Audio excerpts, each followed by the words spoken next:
आदाब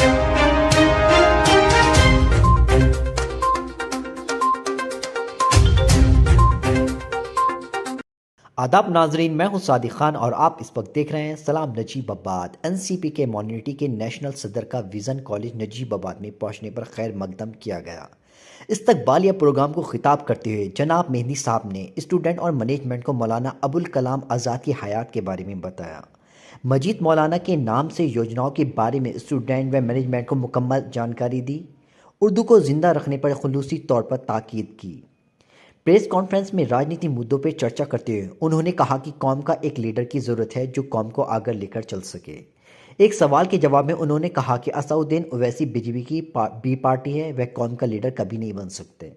हाल ही में रामपुर में हुए चुनाव को ऊपर एक सवाल के जवाब में उन्होंने कहा कि रामपुर में जिस तरीके से चुनाव हुए उसको पूरे देश ने देखा है, किसी से कुछ छुपा नहीं है। उन्होंने भाजपा सरकार पर जमकर निशाना साधते हुए कहा कि भाजपा के कार्यालय में वोटिंग मशीन के साथ भारी छेड़छाड़ की जा रही है। उधर विजन कॉलेज के एमडी डॉक्टर अयूब अहमद ने कॉलेज में चल रहे कोर्स व दीगर स्टूडेंट्स को दी जाने वाली फैसिलिटीज़ के बारे में जानकारी दी। इस अवसर पर इस्लामी फ़ंड के मैनेजर नफीस खान साहब, तारिक अनवर, डॉक्टर अनीस शमसी, नदीम, जनाब इसहाक साहब, गुफरान अहमद, कांग्रेस के लीडर व विज़न कॉलेज के समस्त स्टाफ मौजूद रहे। देखिए, कहना चाहूँगा कि आपके विज़न कॉलेज में कौन कौन से ऐसे कोर्सेज हैं जिससे कि हमारे नाजरीन भी कुछ उससे इस्तेफादा ले सकें और एजुकेशन में अपने आप को हायर एजुकेशन तक ले जा सकें। देखिए, अभी जो मेरे यहाँ पर जो एजुकेशन दी जा रही है वो फार्मेसी की दी जा रही है। फार्मेसी जो आता है ये टेक्निकल एजुकेशन के अंतर्गत आता है।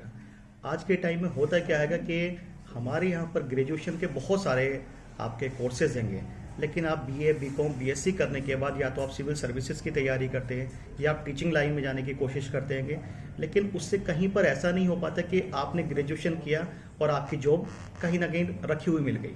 आज के टाइम में टेक्निकल एजुकेशन को इसलिए बढ़ावा दिया जा रहा है कि एक तो एक कम समय की होती है, दूसरा आपकी अपनी ज़िंदगी को सही तरीके से चलाने की गारंटी देता है कि आप अपना खुद का व्यापार कर सकते हैं, खुद की अपनी फार्मा क्लिनिक कर सकते हैं। तो मैं आपके चैनल के माध्यम से, सलाम नजीबाबाद के माध्यम से शहर के सभी युवाओं को, आस पड़ोस के क्षेत्र के युवाओं से कहना चाहता हूं कि टेक्निकल एजुकेशन की तरफ आगे आए, गवर्नमेंट नौकरी के चक्कर में ना पड़े, क्योंकि हमारे पास इतने संसाधन या इतनी नौकरी हमारे पास नहीं निकल पाएगी कि हम गवर्नमेंट के ज़्यादातर बोझ को हम संभाल पाने की कुव्वत नहीं रख देंगे। तो आपको खुद ही सक्षम होना पड़ेगा। टेक्निकल एजुकेशन लीजिए, आप मुल्क की तरक्की में साथ दें, पढ़े, देश को आगे बढ़ाएं। बहुत बहुत शुक्रिया आपका। नजीबाबाद चैनल आप नजीबाबाद तशरीफ लाए, मौलाली के ज़ियारत के लिए आए हैं। आप एनसीपी के माइनॉरिटी के डिपार्टमेंट के चेयरमैन भी हैं। क्या क्या ऐसी योजनाएं हैं जिससे हमारे आवाम को इस्तेफादा हो सके? देखिए, हमने जो शुरू किया मुहिम, दो तरीके की एजुकेशन है शिक्षा, एक व्यावसायिक शिक्षा, एक सामाजिक शिक्षा। हम इसके खिलाफ है व्यावसायिक शिक्षा के, सामाजिक शिक्षा होनी चाहिए, क्योंकि एक जो कॉम्पिटिशन हमारा चल रहा है कि अगर बच्चा 6,000 महीना फीस दे रहा है तो बड़ा अच्छा स्कूल होगा। हमने कहा वही पढ़ाई तो 500 वाली स्कूल में पढ़ाई, सब्जेक्ट वही हर जगह है, टीचर वही हर जगह है। गुरु गोविंद हो पूरे काके लागो बनाए, बलियाली गुरु अपनी गोविंद जी बताए। टीचर वही पढ़ाएगा हर जगह, वही बीएड टीचर हर जगह होगा, एमएड टीचर हर जगह होगा। 5,000 और 6,000 एक तो इसके खिलाफ अपने चल रहा मुहिम कि सामाजिक शिक्षा लेके चलो ताकि हर बच्चा पढ़ सकेगा। और आप जानते हैं, हम भी जानते हैं कि भारत रत्न मौलाना अबुल कलाम आज़ाद साहब देश की पहली शिक्षा मंत्री थे। अंग्रेज जब गया तो सब कुछ लेके चला गया था, एजुकेशन भी ले गया, सब कुछ ले गया। पहली शिक्षा नीति मंत्री बने पंडित जवाहरलाल नेहरू जी, देश के प्रधानमंत्री बने। उनके नेतृत्व में जो सरकार बनी उन्होंने तमाम योजनाएं चलाई। आज जो भी योजनाएं सब जवाहरलाल जी की है और उसी की पहली कैबिनेट बनाई हुई है। शिक्षा की नीति उन्होंने बनाई, यूजीसी ग्रांट कमीशन हो, चाहे खड़गपुर यूनिवर्सिटी हो, चाहे सेंट्रल यूनिवर्सिटी हो, जो भी एजुकेशन पर सब मौलाना बनाई, बहुत अच्छे ढंग से चली है। 7 साल वो मिनिस्टर भी रहे और सबसे चली आ रही है। थोड़ा बहुत चेंज जरूरत के हिसाब से पड़ता गया, लेकिन मौजूदा जो सरकार 2014 में आई है ये बहुत लंबा परिवर्तन चाहती है। ये सब झूठा इतिहास जोड़ना चाहती है। जिनका आज़ादी लड़ाई कोई रोल नहीं था उनका नाम डालना चाहती है, जिनका रोल था उनका नाम निकालना चाहती है। जिन्होंने देश की लड़ाई लड़ी, अपनी जाने थी, कुर्बान करे, उसमें हिंदू मुसलमान बात नहीं थी। आज़ादी की लड़ाई में हिंदू मुसलमान बात थी नहीं कि मौलाना अब्दुल कलाम आज़ाद खुद ही मुखालिफ से पाकिस्तान बनने के, और नहीं गए। इससे बड़ी उनकी खिदमत क्या हो सकती है कि वो नहीं गए जब उनको राष्ट्रपति बनाने की बात हो रही थी। तो आज जो भी शिक्षा नीतियाँ हैं, तो ये आमूलचूल परिवर्तन जो हो रहा है, उसके बाद में आप पार्लियामेंट से राय लीजिए, विधानसभा में राय लीजिए कि भाई ये हम करने जा रहे हैं, नहीं खामोशी से करेंगे। चाइना घुसा चला आ रहा है, चाइना हमारे नुकसान पहुंचा रहा है, हम पार्लियामेंट बहस नहीं करेंगे। लेकिन डिफेंस मिनिस्टर का कहना यह है कि हमारा कोई खास नुकसान नहीं हुआ। अभी तो आप तो पार्लियामेंट क्यों नहीं बहस करते? पार्लियामेंट बहस से क्यों भाग रहे हैं? पार्लियामेंट खत्म कर दिया, एमपीज चिल्लाते रहे अपोजिशन के कि इस पर बहस कर लो, क्यों नहीं बहस किया? सिराज मेहनी साहब, क्योंकि आप अल्पसंख्यक प्रकोष्ठ के अपनी पार्टी के राष्ट्रीय अध्यक्ष हैं और आपका मिशन शिक्षा को बढ़ाना है, तालीम को बढ़ाना है। नहीं, शिक्षा साथ साथ देश को संभालना भी है। जी जी, तो चूंकि आप इस मिशन में लगे हुए हैं, तो हम एक चीज़ की तरफ आपका ध्यान दिलाना चाहते हैं कि उर्दू जो है, जो उर्दू ज़बान है, आज आप देख रहे होंगे कि उर्दू ज़बान को मिटाने की कोशिशें हो रही हैं। जैसे रेलवे स्टेशन पे हिंदी के साथ, इंग्लिश के साथ उर्दू के बोर्ड लगे होते थे, आज वो सब खत्म होते जा रहे हैं। देहरादून रेलवे स्टेशन पे ये चीज़ खत्म हो गई है, जगह जगह इसको खत्म किया जा रही है। तो आप इस चीज़ को किस नज़र से देखते हैं? भाई देखिए, 1989 में उर्दू दूसरी ज़बान बनी थी। नंदा तिवारी जी चीफ मिनिस्टर थे, कांग्रेस दूसरों बनी। वो प्रोफेसर बासुदेव सिंह कांग्रेस के फूड मिनिस्टर थे, कांग्रेस फूड मिनिस्टर थे। उन्होंने असेंबली में विरोध किया था उर्दू दूसरी लैंग्वेज का। तो हर दौर में कुछ सही अच्छे लोग रहे होंगे। कांग्रेस के मिनिस्टर थे, उन्होंने उसकी मुखालफत की। लेकिन 14 भी यकीनन इनको सबक सिखाया जाएगा, मुझे ऐसा लग रहा है। सिराज मेहनी साहब, हम बात करते हैं अब मदरसे की जो जांच हो रही है, जो सर्वे हो रहा है मदरसों का लेकर, तो इस पर आपकी पार्टी का क्या रुझान है? नहीं, हमने तो डिमांड कर दिया। आपने लगातार देखे नहीं, कल से 3-4 दिन से मैं बोल रहा हूँ लगातार कि जांच तो सरकार का फर्ज है कराना। जांच सरकार का है, किसी कराए, लेकिन सबकी होनी चाहिए। जो आरएसएस शिशु मंदिर उसकी भी होनी चाहिए। इस जांच से आप कहाँ तक सेटिस्फाई हैं? संस्कृत रोग की जांच होनी चाहिए, डिग्री वाली जांच होनी चाहिए, सबकी जांच होनी चाहिए, और जो गलत कर उसको सजा मिलनी चाहिए। सिराज मेहनी साहब, जांच क्यों हो रही है? एक चीज़ हम ये देखते हैं अपनी मुस्लिम कम्युनिटी में कि एक तरफ तो ज़्यादा जोर होता है कि हम उर्दू की तालीम दिलवाएं, अरबी तालीम दिलवाएं, मजहबी तालीम दिलवाएं, और दूसरी तरफ चूँकि हम 22वीं सदी की तरफ जा रहे हैं, जी रहे हैं, मतलब दौरे हाजिर में हम जी रहे हैं, तो हमारे लिए मॉडर्न एजुकेशन बहुत ज़रूरी है। इस पर आपका क्या नज़रिया है? देखिए, पहले तो मैं जहाँ बैठा हूँ विजन कॉलेज, इनसे मेरी गुजारिश है कि बोर्ड पे उर्दू में लिखाएं विजन कॉलेज में।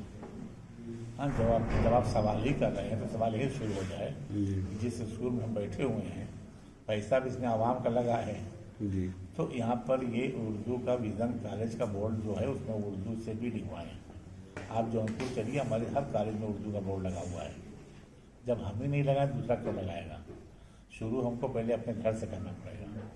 तो हम लोग कोशिश है कि कोशिश ही हो सकती है, कोई हम लड़ नहीं सकते। कोशिश में हम लोग कोई कमी नहीं है उर्दू पढ़ाई के लिए, उर्दू जान देने के लिए, उर्दू करने। लेकिन भारतीय जनता पार्टी कोई तवक्को हम रखें तो ये अगर कोई हमला करें तो हमारी गलतफहमी है, इसको हमको निकलना चाहिए। सिराज मेहनी साहब, हमको अपनी लड़ाई लड़नी चाहिए। एक सवाल और है, कई बार मन में आती है ये बात कि आज जितने भी मीडिया से जुड़े हुए घराने हैं या मीडिया से जुड़े हुए लोग हैं, वो कहीं ना कहीं जो है वहाँ पर मुस्लिम कम्युनिटी को बड़ा कम स्थान दिया जाता है, उन्हें दोयम दर्जे का नागरिक समझा जाता है, शहरी समझा जाता है। तो उस पर आपका क्या नजरिया? मतलब मुस्लिम कम्युनिटी के पास अपने चैनल क्यों नहीं, अपना मीडिया का में क्यों नहीं इनका हिस्सेदारी है? तो मुस्लिम कम्युनिटी से आप सवाल कीजिए ना सीधे सीधे, क्यों नहीं आखिर एक हमारा चैनल क्यों अभी तक नहीं बन पाया? एक मुसलमान लीडर क्यों नहीं पाया? डलकर मायावती को लीडर बना लिया, मान लिया। यादवों ने मुलायम सिंह को यादवों ने मान लिया, ठाकुरों ने वीपी सिंह को मान लिया था। हर आदमी तो अपने मान लेना है, मुसलमान किसी लीडर माना था। तो जब मुसलमान किसी लीडर नहीं मानेगा, अभी अयूब भाई अच्छा काम करते हैं, नफीस भाई अच्छा काम करते हैं, जिनका पड़ोसी कहेगा साहब कुछ मतलब ये जो कर रहे हैं, तुरंत कमेंट हो जाएगा। इसको पहले रोकिए आप कि जो कमेंटबाजी हमारे यहाँ होती है, अगर कोई अच्छा काम कर रहा है तो उसको यादव ने मान लिया, ठाकुरों ने वीपी सिंह को मान लिया था। हर आदमी तो अपने मान लेना है, मुसलमान किसी लीडर माना था। तो जब मुसलमान किसी लीडर नहीं मानेगा, अभी अयूब भाई अच्छा काम करते हैं, नफीस भाई अच्छा काम करते हैं, जिनका पड़ोसी कहेगा साहब कुछ मतलब ये जो कर रहे हैं, तुरंत कमेंट हो जाएगा। इसको पहले रोकिए आप कि जो कमेंटबाजी हमारे यहाँ होती है, अगर कोई अच्छा काम कर रहा है तो उसको बजाय प्रोत्साहन दे दीजिए, व्यक्ति ठोकने की जो खींचा जाता है, ये गलत बात है। जब तक हम इससे नहीं बचेंगे हमारी तरक्की नहीं हो पाएगी। राज साहब, एक आखिरी सवाल आपसे ये है, चूंकि आप अल्पसंख्यक आयोग के मंच के राष्ट्रीय अध्यक्ष अपनी पार्टी की तरफ से, तो हमारे देश में आज़ादी के बाद से आज तक देश का प्रधानमंत्री और उत्तर प्रदेश का मुख्यमंत्री मुस्लिम क्यों नहीं बन पाया? क्या कारण रहते हैं इसके पीछे? देखिए, प्रेसिडेंट तो मुसलमान बने, ऐसा नहीं है। हमारे यूपी में परवेज अब्दुल गफूर साहब वहाँ चौधरी साहब महाराष्ट्र के चीफ मिनिस्टर बने, अब्दुल गफूर साहब बिहार के चीफ मिनिस्टर बने। ऐसा नहीं है कि नहीं बने हैं पूरे देश में। राष्ट्रपति में मुसलमान बने हैं, प्रेसिडेंट साहब बने, तमाम लोग बने। तो कोशिश होगी, जब मेजॉरिटी होगी तब बनेंगे, और जब बनना चाहते तो बने नहीं।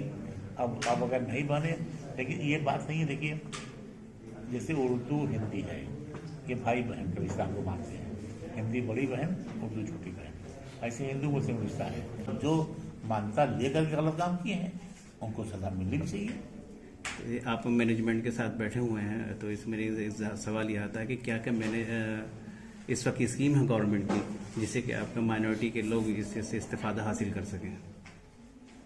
अब वो तो उसका खुलासा करना पड़ेगा, क्योंकि इधर काफ़ी चेंज हुआ है। अब नई कोई लिस्ट आए, असेंबली से निकाली जाए तो पता चलेगा। ये मौलाना आज़ाद की जो एज की रोक दी गई है, तो वो रोक अभी रोक दी गई है, उस पर उन्होंने डिमांड किया कि उसको लागू चालू किया जाए। तो वो कोशिश लोग कर रहे हैं सब बंद करने की, लेकिन बंद नहीं कर पाएंगे, क्योंकि ऐसा नहीं है, सेकुलर मुल्क है, ना सबको लेकर चलना ही पड़ेगा। आज भारतीय जनता पार्टी भी इस बात के लिए मजबूर हो गई है कि पसमानदा समाज का वो सम्मेलन करना शुरू कर दिया होगा। इस बात की गवाही है कि अब वो भी अपना मन बदल रहे हैं। बस आपसे आखिरी एक दो सवाल ये करता हूँ कि अभी आपने कहा कि हमारा कायद नहीं है, और कुछ लोगों ने मायावती को जिनके कौम की थी लीडर उन्होंने मान लिया। आपकी नज़र में असदुद्दीन ओवैसी एक चेहरा निकल कर आए, क्या कहना चाहते हैं असदुद्दीन ओवैसी के बारे में? बीजेपी का एकदम साफ बोलता, अगर वो आप समझते हैं कि वो ऐसा मैं नहीं समझता, वो तो भारतीय जनता पार्टी के एजेंट है, 100% एजेंट है। किस तरीके से आप कहना चाह रहे हैं? इसलिए एजेंट हैं कि वो जो बोलते हैं, आज तक उनके खिलाफ मुकदमा नहीं। उनका भाई जो बोला था, अगर आप बोल दीजिए, अभी बोल दीजिए, तो आप जेल का शाखा को चले जाएंगे। वो जितना कर रहा बोलते हैं, जितना उनका भाई बोलता है, आते FIR में उनके खिलाफ नहीं है। लेकिन अगर आप ये पूरा सर्वे देखें तो असदुद्दीन ओवैसी ही एक ऐसी शख्सियत है कि जो कि पूरे हिंदुस्तान में मुसलमान बुलवाती है उनसे, भारतीय जनता पार्टी उनसे बुलवाती है। वो जो कहती है वो बोलते हैं, वो अपनी मर्जी से कुछ नहीं बोलते। अब आपके हिसाब से अगर असदुद्दीन ओवैसी नहीं तो कौन लीडर ऐसा होना चाहिए जो मुसलमान के कायद बन सके?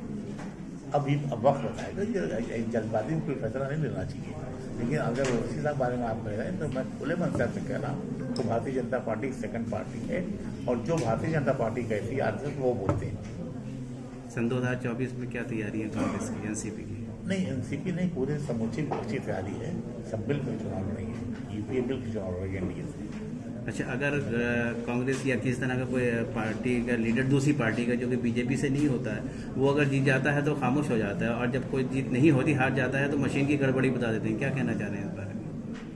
देखिए, बेईमानी तो हो रही है, इसमें कोई राय नहीं है। लेकिन वो जब जीत जाता है तो बेईमानी कहाँ चली जाती है? नहीं, छोटी जहाँ चाहते नहीं, क्या है कि लैपटॉप है, इसमें सेटिंग होती है मशीनों में, तो जहाँ चाहते सेटिंग कराते, सब पे नहीं कराते, लिमिटेड कराते हैं, कराते हैं। नहीं, बेईमानी तो हो रही है, इस पर कोई दो राय नहीं है। भाजपा के दौरान बेईमानी हो रही है, आप इसको मानते हैं इलेक्शन को लेकर?